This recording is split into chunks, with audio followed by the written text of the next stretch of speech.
Merci, M. Hilaire, pour cette opportunité que vous m'accordez de parler de cette institution théologique de l'EC. Elle est née en 1947, en février 1947, sous les auspices de la Société évangélique, Société des missions évangéliques de Paris, l'actuelle des FAP, et sous la direction du premier directeur qui était Jean Nouvelon, un Français, envoyé déjà en 1946, mais l'école n'a été effectivement ouverte qu'en février 1947 avec des pasteurs de presque 6 églises d'Afrique, le Togo, le Burkina Faso, le Congo-Brazza, le Gabon, le Cameroun, au Cameroun, c'est-à-dire les étudiants de l'EC et de l'UEBC. Dans cette institution théologique à l'époque se nommait École de théologie protestante de Ndunge. Et elle a évolué sous ce titre, à ce titre pendant longtemps, parce qu'à l'époque, les gens y entraient avec le BEPC et faisaient des études de théologie pendant 5 ans. Au bout de 4 ans, ils allaient en stage paroissial. Au bout de 3 ans, ils allaient en stage paroissial. Ils revenaient faire la 5e année sur place et ils sortaient nantis d'un baccalauréat en théologie.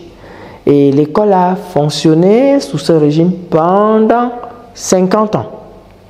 Pendant 50 ans, c'est-à-dire de 1947 jusqu'en 1997. Et il y a eu donc une succession des dirigeants et d'enseignants, des expatriés, c'est-à-dire les Français, les Hollandais, les Suisses, les Allemands, pendant plus de 50 ans. En 1997, le révérend Dr Wamba, de regrettée mémoire, à l'époque directeur de cette école, après plusieurs années de travail, a conduit l'école à ce qu'on a appelé Institut supérieur de théologie. Et c'est ainsi qu'en 1997, la première promotion des licences est entrée, c'est-à-dire Bac et plus. La première promotion, donc en octobre-ci, nous fêtons les 25 ans de l'ouverture de cycle de licence. Et l'école a évolué donc en institut de théologie pendant longtemps, grâce aussi à la jeune génération, à la génération qui a succédé au pasteur Wamba, c'est-à-dire les Tunja Emmanuel, des regrettés mémoire, les Bissou Emmanuel, des regrettés mémoire, tous des docteurs, les docteurs, le révérend docteur Kwanga Benjamin, également de regrettés mémoire, qui se sont succédés progressivement à la suite, qui ont succédé au pasteur Wamba comme doyen, puisqu'en 1997, on devient doyen déjà avec le cycle de licence. En 2010, l'université évangélique du Cameroun naît sous la conduite du révérend docteur Jean-Blaise Kemounieu, qui progressivement c'est parti d'une école liée à la pédagogie. C'était un institut pédagogique pour la formation des maîtres et des enseignants. Les enseignants tant du primaire que du secondaire. Le révérend docteur Jean-Blaise Kemounieu a donc pu obtenir avec l'Église, mais sous sa direction comme recteur en 2010, l'autorisation d'ouverture d'université. Et quand l'université s'est ouverte, la faculté de théologie étant là depuis plus de 65 ans, elle est une des facultés, mais géographiquement éloignée de près de 300 km, puisque l'université évangélique est Ambo, le campus de l'université évangélique est Ambo, et la faculté de théologie est sur le lieu de sa naissance depuis 75 ans aujourd'hui. Ça veut dire que Ndunge dépend de vous? Pour l'instant, depuis 2010, depuis l'ouverture de l'université, Ndunge est une faculté, je dirais spéciale, de Mbo, parce qu'en réalité, sur nos entêtes, on porte toujours Université évangélique du Cameroun, faculté de théologie protestante et des sciences des religions. Donc, elle est passée de l'Institut supérieur, il est passé de l'Institut supérieur de théologie à la faculté de théologie protestante et des sciences des religions en 2010, après la création de l'université évangélique. Mais nous restons dans le campus de Ndunge, le campus qui a abrité la faculté de théologie depuis 1947. Vous savez, on est passé de la crise de vocation à la vocation de crise. La crise de vocation, c'est que déjà vers les années 1960, plusieurs diplômés hésitaient à aller à Ndunge.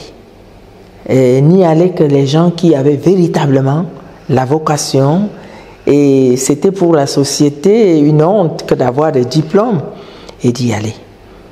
Et progressivement, les gens qui étaient formés devenaient inévitablement les pasteurs des églises qui les recommandaient. Parce qu'à l'origine, les co-créateurs, ce sont l'UEBC, l'Union des Églises Baptistes du Cameroun, et l'EEC. Il y avait à une certaine époque l'Église évangélique du Gabon aussi, même si l'Institut accueillait les pasteurs, les étudiants de tous les autres pays. Progressivement, nous pouvons dire que, en réalité, il n'y a pas de règles sans exception. Et le recrutement se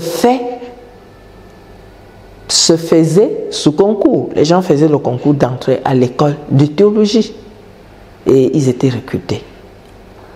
Bon, à une époque pas très ancienne, parce que nous ne savons pas comment ça se faisait au début, mais nous savons que par une époque pas très ancienne, on a fait le concours. Mais depuis que nous y sommes, moi j'y travaille, je travaille à Ndunge, j'enseigne à Ndunge depuis 2009. Il y a des années où on a fait le concours, il y a des années où on a fait l'étude des dossiers. Et ça se procède comment? Les jeunes qui affluent, parce que de plus en plus, il y a de l'affluence, qui veulent être pasteurs, passent par un stage d'évangéliste, c'est-à-dire 3 ans minimum sur le terrain, où ils sont imprégnés de la doctrine de l'Église, de comment ça se passe. Au bout de 3 ans, soit ils sont admis à l'école par étude des dossiers, soit ils passent un concours comme depuis 2 années, et un concours écrit et un concours oral. À travers le concours écrit, on teste les facultés intellectuelles, mais aussi à travers le questionnement oral.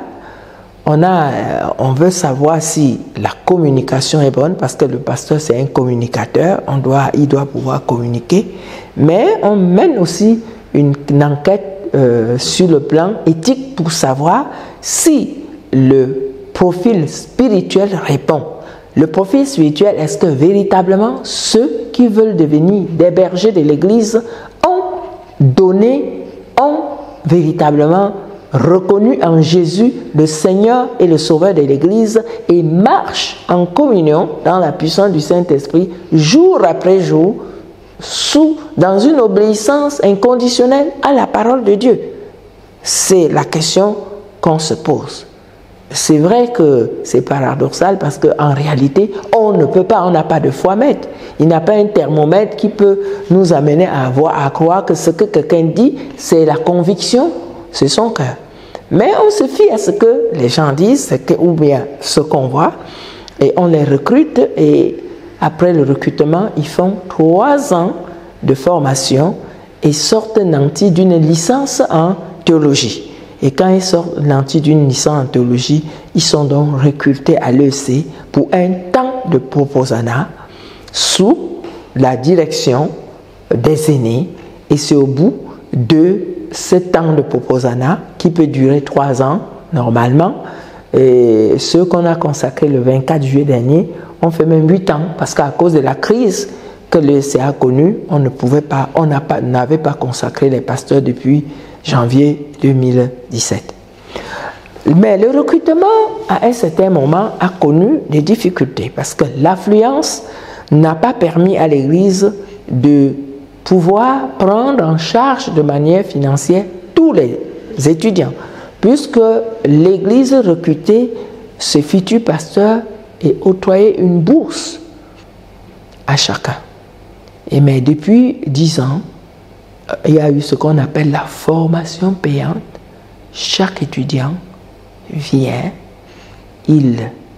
s'il est admis au concours ou si son dossier est sélectionné, il paye sa pension et au bout des 3 ans, l'Église le recrute. C'est cela qui explique l'effectif pléthorique des proposants, parce que la dernière fois on a consacré 126 et il y a encore environ une centaine toujours pour la prochaine consécration, parce que jusqu'en 2015 on avait des effectifs de 55 par classe. La question que vous me posez de savoir est-ce qu'ils sont vraiment la foi, est-ce qu'ils sont vraiment appelés de Dieu, ou c'est le problème de crise économique qui sévit dans notre société, nous pouvons dire oui et non. Nous pouvons dire oui, il y a vraiment des gens, il y a des jeunes qui ont des facultés d'être médecins, ils ont bac plus 4, bac plus 5, et ils ont eu accès à d'autres possibilités, ils ont eu accès à d'autres métiers, mais ils se sont sentis appelés à être serviteurs de Dieu, ils sont venus. Mais nous pouvons aussi dire que la crise peut favoriser, parce que si on n'a rien à faire et que c'est la voie la plus facile pour avoir accès aux gains, bon, tout ce qu'on demande, c'est qu'une fois arrivé, il faut quand même qu'ils reconnaissent en Jésus le Seigneur de l'Église, parce que le pasteur Kwanga de regretter mémoire aimait leur dire: on ne peut pas scier la branche d'un arbre sur lequel on est assis. Même si vous êtes venu en aventurier, maintenant, croyez que Jésus-Christ est le Seigneur et le Sauveur de votre vie et marchez en conformité à sa parole, dans l'obéissance inconditionnelle à sa parole, parce que vous ne pouvez pas convertir les autres sans être vous-même convertis. Et en cela, je dis, le pasteur Kwanga avait raison, parce que l'heure est arrivée, avec tout ce que notre société connaît comme contradiction par rapport à la foi, comme des contre-témoignages, l'heure est arrivée où nous devons fermer la bouche pour que notre vie devienne une Bible ouverte, parce que ce que nous vivons, ce que nous faisons résonne aux yeux du monde plus que ce que nous disons.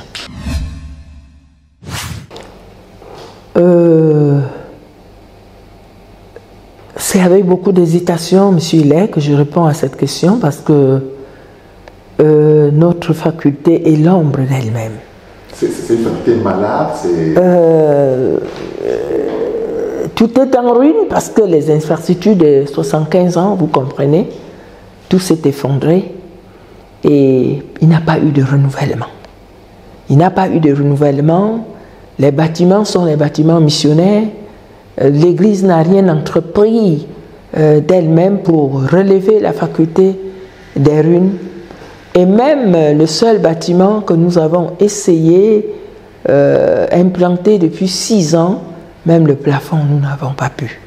Voilà pourquoi, après 75 ans, nous nous disons que la célébration des 75 ans est un état bilan, est une interpellation à tous ces grands pasteurs qui ont été formés dans cette institution et qui dirigent le peuple de Dieu, de comprendre qu'on n'oublie pas la mamelle nourricière. La maman, quand elle devient grand-mère, devient un enfant que les enfants et les petits-enfants doivent prendre en charge parce qu'elle n'est plus à mesure de s'auto-soigner. C'est la raison pour laquelle il est temps véritablement que l'Église, quand je parle de l'Église, ce n'est pas l'Église administrative, institution, le bureau de l'Église et les membres, mais les membres du bureau de l'Église, il est question de tous les pasteurs de l'EEC qui ont été formés dans cette Église, et même les chrétiens, de prendre conscience que leurs bergers ont été formés dans cette institution, et il nous revient à nous tous de bâtir, de rebâtir sur les ruines, parce que je vous étonne en vous disant que nos étudiants sont cambriolés à longueur de journée parce que les ouvertures sont précaires. Il n'y a ni fenêtre ni porte. Et même s'il y en a, après 75 ans, vous pensez que ça peut tenir? Or, à peine ils sont allés en classe, la population de Ndunge, qui véritablement est mal éduquée, et dans ce sens, sont des gourous pour des étudiants, cambriolent, c'est les ordinateurs portables qui portent, c'est les bouteilles de gaz. Mes étudiants sont dépouillés à longueur de journée parce que les ouvertures sont précaires. S'il y avait des bonnes fenêtres, des bonnes portes, les bandits se donneraient au moins de la peine pour entrer. Mais parce qu'on met juste un cadenas sur le bois déjà charançonné depuis des décennies, ils entrent facilement et ils s'emparent de tout ce qui revient aux étudiants. Monsieur Hilaire, je dois dire que le cri va de l'intérieur à l'extérieur. Parce que on dit dans ma langue qu'on ne peut pas laver un enfant qui ne frotte pas le ventre. Les enfants du pays, qu'ils soient ceux de l'intérieur comme de l'extérieur, moi y compris, et tous les autres, nous sommes les enfants de l'Église. Ndunge n'est pas la chasse gardée de quelqu'un. À la suite de tous ces illustres pasteurs, de toutes ces personnalités qui ont tenu cette institution, de Jean Nouvelon, Georges Arena, pasteur Charles-Emmanuel Njike, Johannes Rodanus, le pasteur François Kamga, le pasteur Émile Mbomekale, le pasteur Sobjo, le pasteur Wamba, le pasteur Tunjan, le pasteur Bissou, le pasteur Kouanga. Toutes ces illustres figures de proue, ces hommes de marque qui ont donné de leur vie, et tous ces enseignants nombreux, ceux qui sont morts comme ceux qui vivent, qui continuent de se donner, attendent des fils et des filles de l'Église qu'on leur offre un cadre adéquat. Parce que quand les enseignants n'ont pas un bureau où ils peuvent s'asseoir, quand la bibliothèque n'est pas fournie, quand elle n'est même pas informatisée, quand la salle de lecture n'a même pas des ordinateurs, ni connectés au Wi-Fi pour que les étudiants puissent chercher, c'est pénible. Parce que si je vous dis que nos étudiants partent de Ndunge pour faire une photocopie de 25 francs en Konsamba, en payant 1000 francs aller-retour, vous aurez l'impression que je mens. Ça paraît ridicule. Chaque main, on dit que c'est deux mains qui font un fagot de bois. Toute contribution est la bienvenue. Une imprimante est la bienvenue. Un photocopieur pour les étudiants, pour aider les étudiants, c'est la bienvenue. Vous avez vu le campus dans la broussaille. Une tondeuse pour que les serpents qui filent partout à Ndunge ne puissent pas mordre les gens dans les herbes, c'est toujours la bienvenue. Identifier un bâtiment qu'ils peuvent réfectionner, c'est la bienvenue. Je vous ai dit que, par exemple, la paroisse du cinquantenaire s'est donné le devoir de réfectionner les toilettes pour 11 millions. Et ça, c'était la bienvenue. Est-ce qu'ils prennent, que chacun prenne dans sa part de responsabilité, de contribution. Ndunge est là, qu'on identifie le bureau de transition à temps. S'ils ne peuvent pas passer directement par Ndunge, ils peuvent voir le bureau de transition. D'ailleurs, nous y sommes. On ne sait pour combien de temps. Et pour relever Ndunge des ruines actuelles, on a besoin d'une vingtaine d'années. Et j'ai l'impression que même à la célébration des 100 ans, on sera toujours en train de reconstruire. Et voilà pourquoi les 25 dernières années, jusqu'à 100 ans, devraient être un temps de reconstruction. On devait rebâtir sur les ruines comme Néhémie et les autres l'ont fait. Les mains sont tendues. Et nous avons la certitude que ce n'est pas les moyens qui manquent, que ce soit au fils du pays, comme ceux de la diaspora. S'ils reconnaissent en Jésus le maître de leur vie, l'ordonnateur de toutes les grâces qui les comble, de toutes les faveurs dont ils sont bénéficiaires, leurs enfants et eux, s'ils reconnaissent que notre société a encore besoin de l'Évangile, nous devons mettre l'accent sur le rebâtissement, la reconstruction de cette institution qui forme les futurs serviteurs de Dieu pour qu'ils reçoivent une formation adéquate pour pouvoir affronter sereinement les défis et les grands enjeux de l'Église et de la société du XXIe siècle qui a besoin de Jésus-Christ. L'Église, c'est l'Église du Seigneur. Toute crise est une pédagogie pour la reconstruction. Il n'y a pas de maison sans palabre. Même en famille, les mésententes entre les enfants d'une même mère constituent un tremplin pour l'unité et pour une vision commune dans la perspective d'une réconciliation qui dure. Donc, si notre Église a connu des difficultés, elle est déjà sortie. Nous pensons que depuis le 15 décembre 2021, sous les auspices du pasteur Charles-Emmanuel Njike, de regretter mémoire, l'Église a emboîté le pas de la réconciliation et le bureau de transition qui est conduit par le pasteur Moses Salomon et ses collaborateurs travaillent d'arrache-pied et nous dirons que les 80% en tout cas de l'Église marchent au rythme de la réconciliation. Tout va progressivement vers les élections d'un nouveau bureau et parce que le synode général électif est déjà programmé pour le 29 décembre prochain. Donc, nous avons confiance en Dieu. C'est l'Église du Christ.